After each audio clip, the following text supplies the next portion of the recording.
Ça y est, tu t'es mis à la prod, tu as envie de te lancer dans FL Studio, tu as testé la démo et tu as vu que c'était un très très bon logiciel. Parce que oui, FL Studio est un très bon logiciel. Donc là, on est sur le site. Comme tu le vois et comme je te l'ai dit, il y a 4 versions totalement différentes. Donc ça va de 99 à 539 euros. Donc point important à savoir, c'est que peu importe la version que tu vas choisir, tu auras accès aux mises à jour gratuites à vie. Donc ça, c'est plutôt bien. Tu n'auras pas à payer pour des upgrades ou quoi que ce soit. Maintenant, le truc, c'est de savoir quelle version est la meilleure, quelle version est la plus rentable, entre guillemets, parce que bon, comme on l'a vu, ça va être 99 à 539. Donc à mon sens, la première version à 99 euros, on pourrait tenter vu le prix, mais c'est clairement pas quelque chose que je te recommande. Donc pourquoi? Parce que tu vas être très limité. Et quand je te dis très limité, c'est vraiment vraiment limité. Je me rappelle plus exactement, mais il y a des trucs genre très basiques que tu pourras même pas faire avec cette version.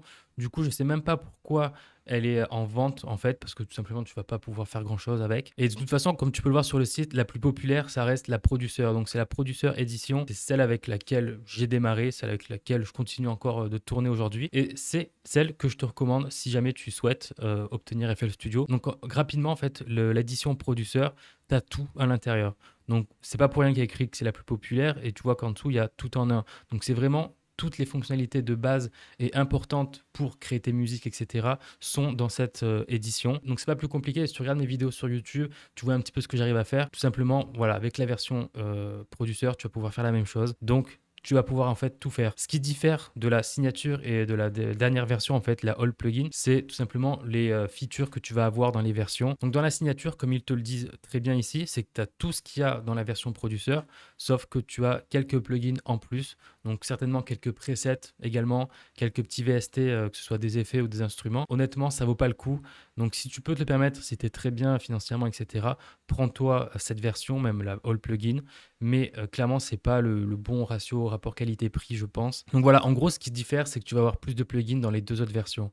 Mais on verra que les plugins qui sont disponibles là-dedans, je pense à mon sens que c'est pas les meilleurs. Donc ça vaut pas trop le coup de les utiliser. Ce que je préfère en fait, c'est choisir moi les VST que je souhaite utiliser, donc des VST externes. Donc rapidement, je te montre. Par exemple, là, on a le VST Serum, un VST que j'utilise énormément et je te recommande vraiment d'avoir. Donc ça, tu vois que c'est un VST, bon, c'est un VST externe que tu dois payer ou te procurer en fait, voilà, autre que FL Studio. En fait, tu te le prends et tu vas pouvoir en fait le connecter tout simplement en l'installant sur ta machine.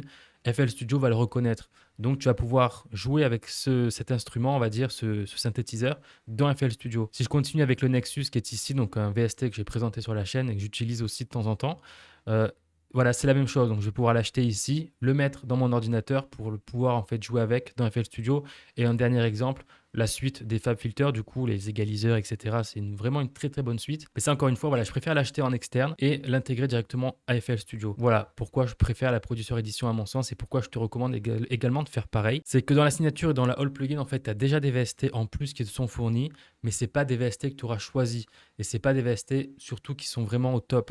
Donc voilà, je préfère prendre la version basique, enfin entre guillemets la plus basique, mais la plus complète, et après venir de mon côté rajouter des choses, donc rajouter des VST, comme je te l'ai dit, etc., des effets, ainsi de suite, ainsi de suite. Également pour les samples, etc., en général, c'est pas des trucs que tu as directement dans FL Studio, quoi qu'ils proposent maintenant le FA Cloud, donc c'est comme un Splice. Bref, c'est dans un cloud, tu peux avoir tes samples, etc. Mais c'est autre chose, c'est un abonnement, etc. Bref, je te recommande en tout cas, si tu veux te lancer sur FL Studio à moindre coût, prends pas celle à 100 euros, prends la Producer Edition.